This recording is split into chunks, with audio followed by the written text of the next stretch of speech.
Thank you, SASE. Thank you, everyone. It's just such a pleasure to be here again at the Women's Leadership Conference. I am one of the SASE fangirl groupie people. So I wanted to be a little bit more personal just because the theme of this conference has struck me so much.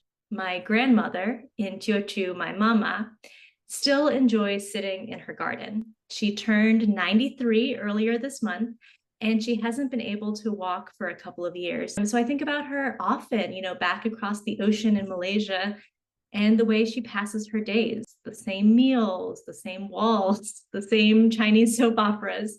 She loves to see her plants, to touch the radiant tropical blooms.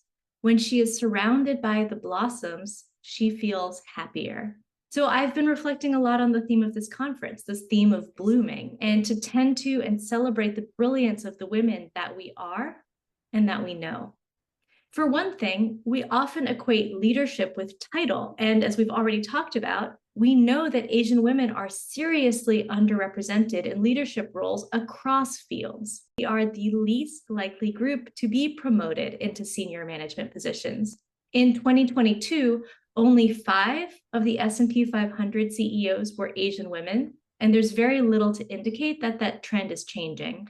The 2024, so this year, the Status Index survey found that 24% of Americans do not feel even somewhat comfortable having an Asian boss or supervisor. That is 1 in 4 Americans who do not feel even somewhat comfortable having an Asian boss or supervisor. Why is that? There is nothing to indicate that we're inherently less worthy or less capable of leadership. These numbers are all about perception, or rather, they're about misperception. We see more and more women represented in leadership positions, but how many of them look like us? It's hard for others to admire and appreciate our blossoms when they aren't included in the bouquet that's put on display. It's hard for us to admire and appreciate our own blossoms when they aren't included in that bouquet that's put on display. A lot of leadership advice boils down to being authentic and true to yourself. And it's good advice, but it's hard to do when your way of authentically being doesn't always line up with society's conceptions of who a leader is or should be. I know that I struggled with that a lot when I first became a manager. I felt like I couldn't authentically be myself because myself is not perceived as leadership material. I was worried about that 1 in 4 who wouldn't feel comfortable with me, with us, as leaders. I tried to camouflage my own blossoms. I spoke like, acted like, built relationships like the supervisors that I'd had.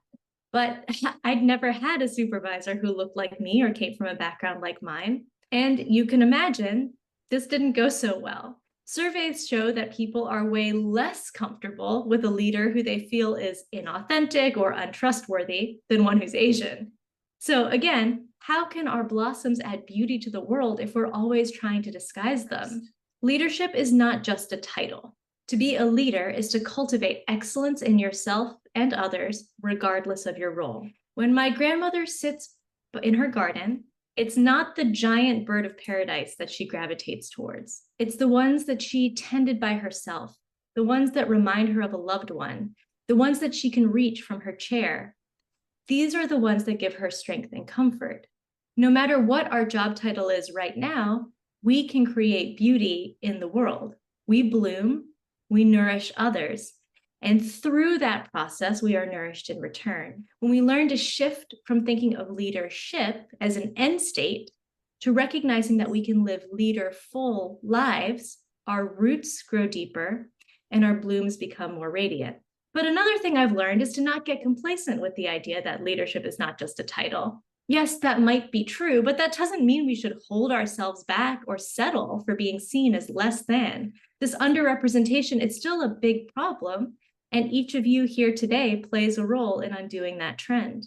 I've learned that the only way to change the landscape of Asian women representation in those actual leadership positions is that we have to stop disguising our blooms. A crocus does not need to pretend that it's a carnation. Each is beautiful. Each is valid. The only way that we will start to see more of us in those leadership roles is if we start to own and acknowledge that we are, in fact, leaders, that our blooms are beautiful just the way they are. Only when we feel comfortable with our blossoms, with our leadership, will that 1 in 4 start to feel comfortable as well. When I started leading as myself, more collectively, more compassionately, my entire experience at work changed. I stopped trying to be more Western, whatever that means, and started to be more of me, the totality of me, the me that includes the sights and smells and foods and customs and ways of being of Malaysia, of my Chinese family, the me that was cultivated by my grandmother with the same love and care that she cultivated her garden. Since I started to lead as me, the whole me, I've had many people tell me they've never had a leader like me before, that they didn't realize that you could lead that way. And it allowed them to be more of themselves too.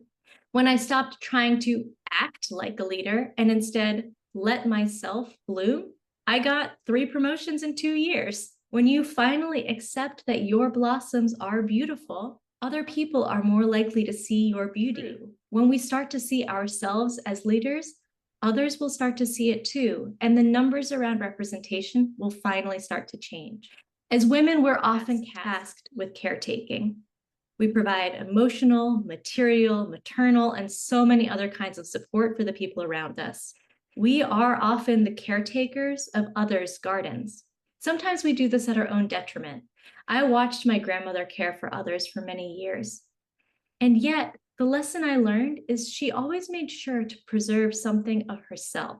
She didn't sacrifice her blossoms in that caretaking. She asked for help when she needed it. She made time for laughter and good food and so much mahjong with her friends. And now her loved ones, her garden, me, we have bloomed because of her care. And so now we care for her in return. Because remember, nature is interconnected. In a garden, plants share soil. They share nutrients. Trees can communicate. And a bouquet of all the same flowers is beautiful, but a bouquet of many different flowers is resplendent, a raucous, joyful blooming of colors and fragrance. This is my hope for you all at this conference today, that you are able to take the time to learn something and in turn to nourish your own soil, that you make connections and in turn nourish the soil of others, that you take this call to unfurl your petals, turn towards the sun and bloom in all your beauty. You are a leader and we are a garden. Thank you.